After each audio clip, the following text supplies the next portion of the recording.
Everyone, welcome to the Taos Institute Relational Research Network. It's the Relational Research Network it's a global initiative to explore, share, learn, and create practices and processes for doing research from a relational perspective. We've spent some time, probably over the last decade, of really thinking about what this means to us. And to us, we view relational research more as a philosophical stance rather than a method. To us, relational research really centers on the processes, the ways that we are being and becoming in with each other, and the way that we're thinking and having conversations and taking action together while doing research. There's a couple of principles that I'd like for you to be thinking about as we think about this really wonderful conversation that we're going to have today. We want to be thinking about how research centers relationships in the research, democratizes knowledge, liberates or generates new possibilities, embraces an ethic of responsibility and accountability, focuses on mutual transformation of the researchers, the participants, the situation, appreciates the value of connectedness, but also difference, because a lot of that magic is in the difference. And really looks at patterns and systemic connections across and between within ourselves, each other, and the world. So those are just some of the principles that we like to explore as we think about research possibilities. This series that we're kicking off today, we're really excited about this, is called Worlds in Conversation. And the intention for this was to explore really inspiring grassroots movements across the globe, igniting powerful conversations. So we'll see how we do this synchronously and asynchronously, really to generate hope and change. And really, we just hope that this offers us an opportunity to connect, learn together, and co-construct possibilities. So with that, I'm going to turn it over to Iana, who will introduce our wonderful, inspiring grassroots movement today. Thank you for all being here. Thank you, Kristin. Thank you, everyone, for being here. This series, to my mind, grew out of a conversation that the research group had, a series of conversations we always have, but this time we found ourselves kind of overwhelmed with a series of bad news in the world and difficult challenges and being in a bad mood. And so we decided that we needed an antidote. And so together we came up with this idea of reaching for where good things are happening. And the place where good things are happening is in grassroots organizations that are by nature optimistic. They are generative and creative and working on things that matter most. So when that conversation happened, I realized that I already knew of such an organization. I live in Houston, Texas. And about 10 years ago or so, I became aware of the development of a grassroots organization called Planted Forward, which you'll hear in a minute from them themselves. But I was so intrigued with the idea of using farming as a way to help newcomers get absorbed into our community here.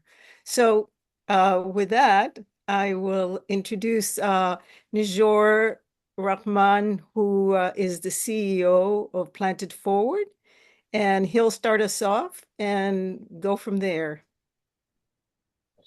Yeah, thank you so much for having us. We're super excited, and as Iana has mentioned, I'm the CEO of Planted Forward, but we've also got colleagues from across the spectrum of the organization joining us today, including Amanda Howard, who's with our farms team, Marie-Antoinette, who looks after our volunteer and community engagement, as well as Lauren, who's with our enterprise program. So yeah, today, we'll talk a little bit more about, what PIF does, what we're doing, and what our future looks like, as well as maybe try to have a conversation around some of the topics that Kristin and Iana has mentioned as well. And I'll kick us off. Go ahead, next slide. So yeah, the origins of the organization, we are in our 14th year as a nonprofit, a local nonprofit within Houston, Texas. How it started was that, we were founded by a brother and sister duo, Pat and Teresa O'Donnell, who were fifth generation Texans, fifth generation, I think, Houstonians, who were software entrepreneurs. And as their company was growing, they were looking for outlets in which they could volunteer their time and that of their employees' time. And they found out that, look, Houston is one of the largest cities in the world, not just in the US, for refugee resettlement.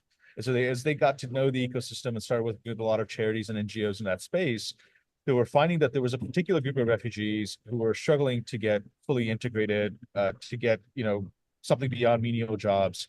And it was people who used to be farmers back in their previous life. And, they had known a few other organizations in Houston, including one called Urban Harvest. And the thesis was, given the climate and ecology of Houston, theoretically, you could have a year-round growing season. And two, just given the sheer size of the city and the amount of vacant and idle land that's within the city, at half an acre plot could, potentially provide a living wage to somebody, as long as they could be trained to kind of grow for Houston's climate and market. So it started with, I think, a group of Congolese refugees. Fast forward 14 years later, we run the largest network of urban and local farms within Greater Houston. We've got about 60 growers working across 15 sites, from northern Houston all the way down to closer, Galveston County, which is south of Houston, and several spots within the city in the inner loop that we manage ourselves. I think we have almost 11 different nationalities represented within our growing network. And the way our model has evolved is that, we're a farmer support organization. We work exclusively with resettled refugees and what we like to call neo-American farmers. We provide them access to capital. We provide them access to land. We provide them access to knowledge, which, Amanda will talk about, and lastly, we provide access to markets by way of providing channels by which our farmers can find and sell their produce. And I think a key thing now is for us that we're at an inflection point in our history. I'm the third CEO in the organization's history.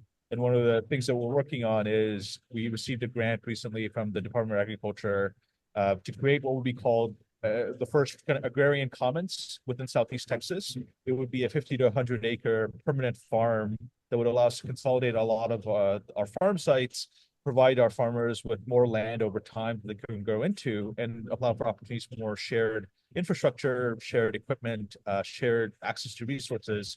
So that's something we're working on. And, once that gets underway, that would be the biggest, if not the biggest, I think it would be the biggest nonprofit farm in Southeast Texas. So those are some of the things we're working on. And yeah, I'd like to kind of just speak to a little bit about the topic at the beginning of this conversation.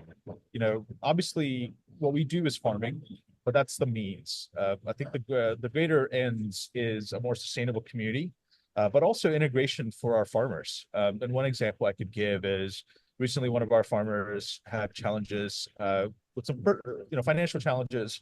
And so we sent out an email to their past and present kind of produce customers. And within a week, we raised 4 times the money necessary for that person. And not only that, but, we had, dozens and dozens of people just, pouring out messages of support from all over the country. They might have been in Houston, but they've, since moved away, but they've still kept in touch, or they've still kept progress and tabs on both PIF and the particular farmer. And I think that to me is quite unique, that somebody, and the amount of appreciation I saw the community kind of give to our farmer. I felt, and a lot of us were in the room or in the farm when we kind of had a bit of a fundraiser for that for the farmer, and it really spoke to a really unique and valuable aspect of what we do. Is we do bridge divides, we do bridge different barriers in society. And our farmers in many ways become friends and neighbors, and they build relationships with the greater community in a way that would have been hard if they were doing anything else. And so that's something I really appreciate about what we do. And I definitely am very glad that organizations like Taos Institute is allowing us to kind of showcase our work. So thank you for having us. But I'll hand it off now to my colleague Amanda. Go ahead. So my name is Amanda Howard, and I am on the Farms programming team. I'm one of the program managers, and what I focus on in my position is that I bridge the gap between education and technical support for our farmers. So it means that I travel a lot. I visit a lot of farm sites. I give recommendations for issues that the farmers are facing on their land and attempt to find remedies with the farmers and just better solutions for the projects that they're managing or for the vegetables they're growing. Um, it's a lot of fun. I enjoy it immensely. I personally come from a background of urban agriculture and horticulture in Houston, so working for PIF really allows me to expand in the agricultural world, which, everybody loves food, everyone needs food, so I enjoy what I do. I also teach, so I have currently one cohort in A-Leaf, Shamba Yaamani. They are another collective farm group that is composed mostly of Congolese women. And so twice a month right now, I'm teaching them, the nuances of Houston growing, because it's a challenge to grow in Houston despite having so much decent weather for it. We have a special combination of soils and environmental factors that make it an interesting process. So let's see here. A lot of what I do is I also, besides teaching and besides small like technical support for issues on farm, is that I also assist in building farm projects out with other members of my team. So yeah, in the photos right here, these are Shamba Yamani. Earlier in the year, my team members, Mary Tremble and I, helped the Shamba team build a 50-foot greenhouse. So that was a lot of fun and a lot of ladder use, and we dropped a lot of screws in the grass, so you all can imagine. Let's see here. A lot of the vision I have for my particular role with PIF is just executing projects that are on the table. There's a number of farms now. We have multiple farm sites, 6 collective acres across Houston, which, equate small farms, depending on which group of farmers are, working next to each other. And if you can imagine, to have 6 collected acres, just there is a lot of different projects that we do for the farmers to help support them. Build hand washing stations to help with just keeping the farm sanitary around harvest and packaging procedures. Irrigation, field, just tilling with one of our, so this photo right here. So these are my coworkers on the farms team, Mary and Paul. So Mary has she has the apprentices in one photo here. And then the photo next to it is Paul working on the Jang seeder, one of our seeding tools. So what Mary, Paul, and I really exist for the farmers is just helping them execute their projects in more efficient manners, just helping them find solutions to issues that they're having on their farms. And trying to get just the minutia of what it really means to be a farmer managed, so that our farmers can be successful and we can sign them up for USDA programs and get them farm service numbers and find them crop insurance, and just all of the tasks that you wouldn't necessarily think are farm related. Like, I'm in the background helping our farmers manage. So I'll just hand this off to the person who's next. Thank you, Amanda. Thank you, Lauren. So my name is Lauren Calderon. I am the Food Hub trainer at PIF. I was brought on as a Food Hub associate, so that means I was packing for our CSAs, which is Community Supported Agriculture. It's a curated share of the seasonal produce from the farmers. So why I chose my position at PIF, I was a cook for 10 years, and I decided I wanted to learn a different side of food culture and economy. So I say I went from table to farm instead of farm to table. In that middle picture on the slide, that's an example of one of our CSAs. So the cooler has about 5 different items of whatever the farmers have available. And if it's a down season where a lot of stuff hasn't been grown, we source from only other Texas distributors that have the same type of alignment in our mission. So quality produce and organic. Yeah, I worked my way up from being associate to like managing the warehouse, and now training any batch of folks like volunteers and any other enterprise members. So yeah, PIF is divided into the farm team and enterprise. So Amanda's on the farm side, and then I'm on the enterprise side. So there's that. What PIF means to me. So I've always been interested in food as an essential to know about for human survival. If you can't eat, you're not going to be able to survive. And as a love language. So if it's an expression and an exchange of just like sharing and building community, talking about food and all this stuff and sharing it together. PIF checks off all the boxes of holistic human rights for all. So it services the community. We support refugee and immigrant issues, agroecology. So reworking the urban environment to be more natural in the way that it was and have more nutrients in the soil. So it just like continues to build and grow and feed people. So better health and nutrition. And it makes the choice of hyperlocal to fix a broken food system of why we're shipping all of this food from miles away when, especially in Texas, we can grow so many things here and have it available to reach more people. Yeah, so it's a means to directly impact the lives of the farmers and to feed and educate the community to be in better health and have a better quality of life. My vision for my specific department, so wanting to see it grow, is to focus more on the farmers learning business practices to market themselves and grow their business in confidence and independence.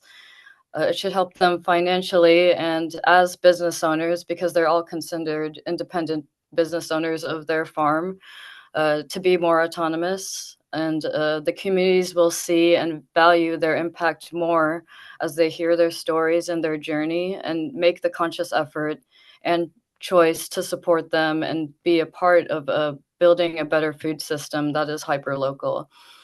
And the enterprise department will focus more on wholesale, so bigger distribution, sales with restaurants, mutually beneficial partnerships. Like we just started this partnership with Chef Chester Chambers here in Houston, and he started his food journey as a vegan, vegetarian business, but now he's directed his business to be more focused on indigenous and Black culture and seeing food as gratitude and resistance. So we've made that partnership, and he'll be helping us a little bit more, kind of getting the food out and experimenting with recipes. And then we'll also be focusing more on local markets and events.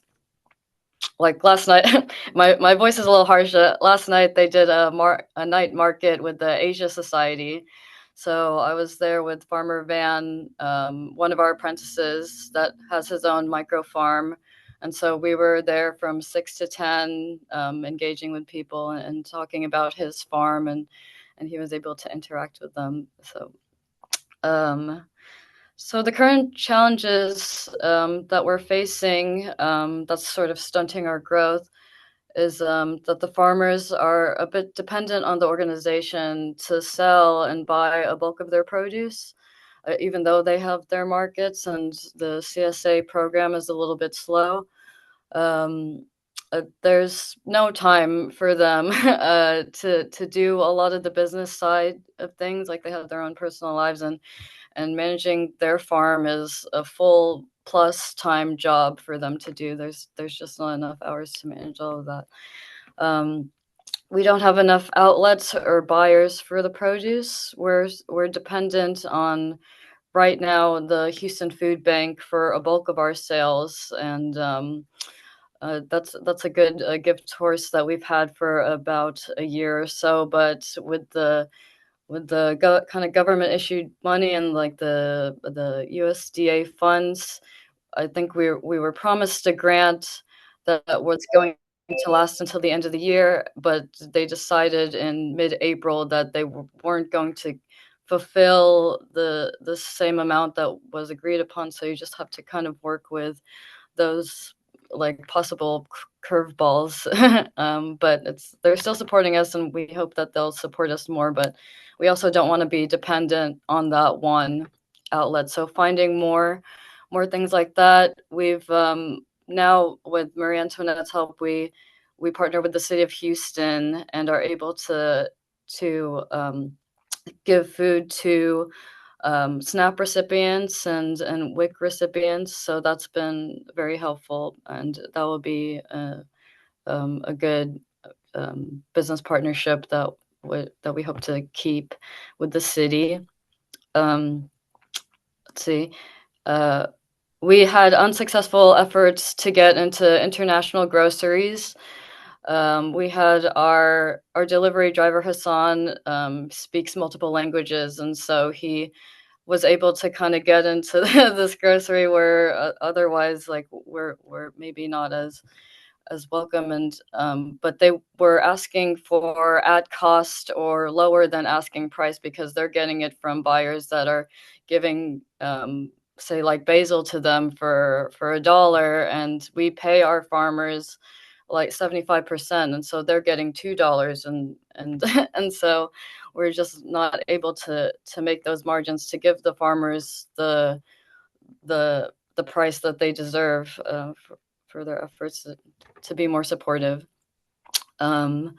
And then we need to find a cost-effective way to reach more of the Houston population without depending on the individual micro sales, which have so many different variables that costs a lot of the staff's labor and stuff to kind of work through all of that. And you just can never depend on somebody to just like drop the support and things like that. And they have their own challenges as well. So steps that we've taken to work on those challenges, we've, as the enterprise team, we've visited several farmers markets to see how the farmers are managing and selling their produce. And we've decided to have a staff member make rounds, or with more staff and trained volunteers, we would have a person there with each farmer that can better describe and sell the produce and promote the organization. And we're now focusing more on marketing efforts, on educating about how to use the produce and promote why it's important to support hyperlocal neighborhood growers. And I'll refer back to the slide. So in that first picture is one of our farmers, Henriette. She's packing some squash blossoms. So that's like the warehouse space. So we have like our industrial sinks, and it's all up to food grade standards. So we're all food handler certified and all that stuff. So we keep the standard of food quality in the space. And yeah, the middle picture is a CSA, and that last picture is we just started hosting open house events to invite more of the community, our customers and the community, open for all, into our space. And we invite our farmers, it's a farmer van, He has Squash yeah, they're awesome. Farmer Van, he had a sushi business, and now he has like a catering business. So he sold those two businesses and now has his own, so he has more control over the events that he hosts and puts on. So he showed off his cooking skills there. And let's see, one of our farmers, Elizabeth, she sampled her teas. She's our only farmer that does dried tea blends. And so the herbs and stuff, the excess herbs and all that stuff, she'll make into packaged tea blends. And she's our only farmer that does that. And then we also invite a couple other farmers to additionally sell their produce. It's just like another open market for them to do that. And I will hand this off to our community engagement, Marie-Antoinette, who organized this all. Thank you. Thank you, Lauren. Hi, everyone. I'm going to attempt to drive and talk at the same time. But I am an AmeriCorps Vista serving as a volunteer and community engagement coordinator at Plant It Forward. I heard about Plant It Forward, and why I chose it is through the AmeriCorps program. Once I got to speak with John Michael, who's over the Stewards program that oversees us as Vistas, and he broke down what Plant It Forward was to me. I knew that I wanted to be a part of it. On a personal note, I am an immigrant myself. I am Jamaican born, and so my family had to leave what they've known and come here. Obviously not in the same context of a refugee, but we understand the challenges with making a new life in a new country. And so I felt like that would be important to me to kind of see how I can help other people who have similar experiences.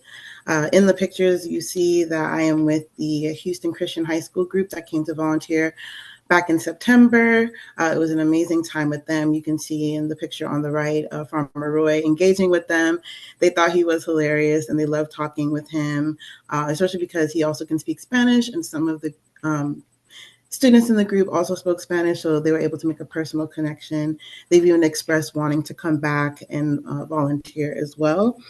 And so what PIF means to me is an opportunity to influence generations of Houstonians to eat seasonally, to come volunteer, to come engage with a grassroots organization that is doing its best to uplift farmers and uplift urban farming in general. And I think it's powerful. When I see the students come out, it matters a lot to me because I'm also a former educator. So getting a chance to see young people engage with us, because this will be the next future customers of these farmers possibly when they go on to have their families, if they decide to stay in Houston. These could be our next generation of donors. These could be the next generation of maybe even possible urban farmers, or just people coming to be on the team at Plant It Forward. So what matters to me about it is making sure that they get an opportunity to engage with us and hopefully, continue to have a relationship with Plant It Forward over the years. And then just to give you context, I also helped do some community events. These are a couple that I got to coordinate in my time here. Back in the spring, we started a farm share spring cooking class series. We did one with Chef Julia at Duran at Tiny Champions. And then we also did one with Chef Mark Clayton at Squabble. Both were sold out events and just amazing opportunities for people to learn what to do with the produce, kind of touching on what Lauren spoke about as far as the Food Hub Enterprise initiatives to make sure that people are eating seasonally, eating hyper-locally as well.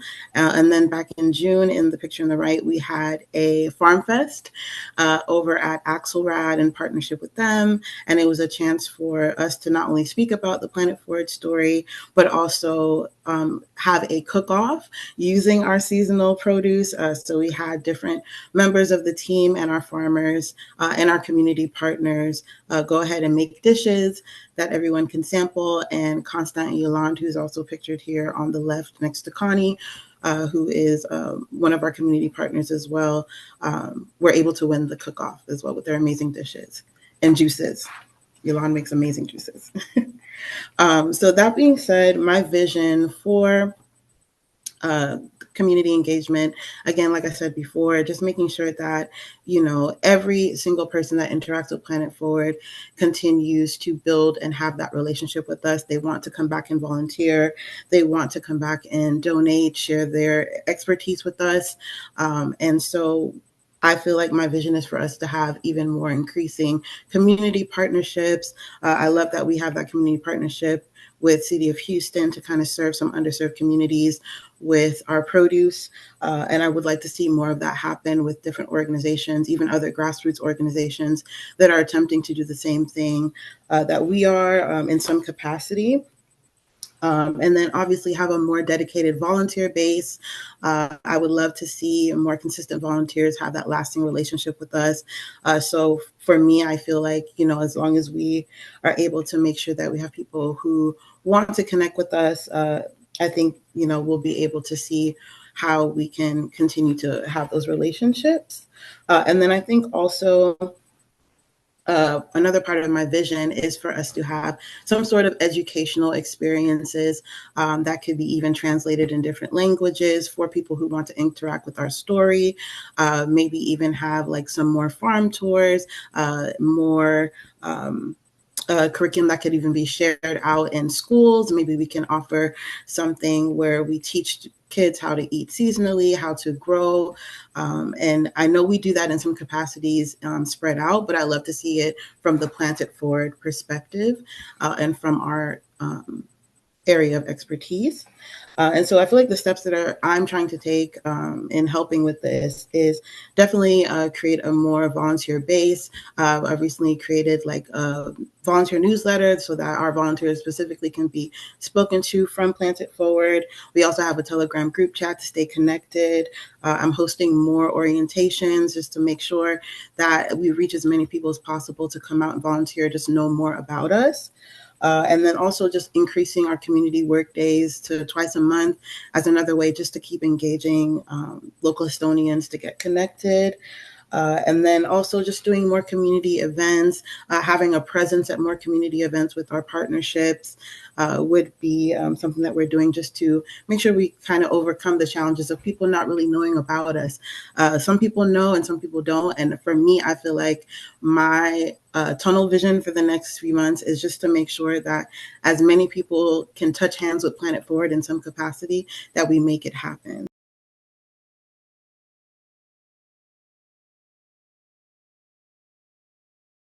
And I also just want to, for the video, invite folks to the next conversation in February 1st, at the same time, 10 a.m. Eastern Time, focusing on a mutual learning program that is relational approaches to child protection globally.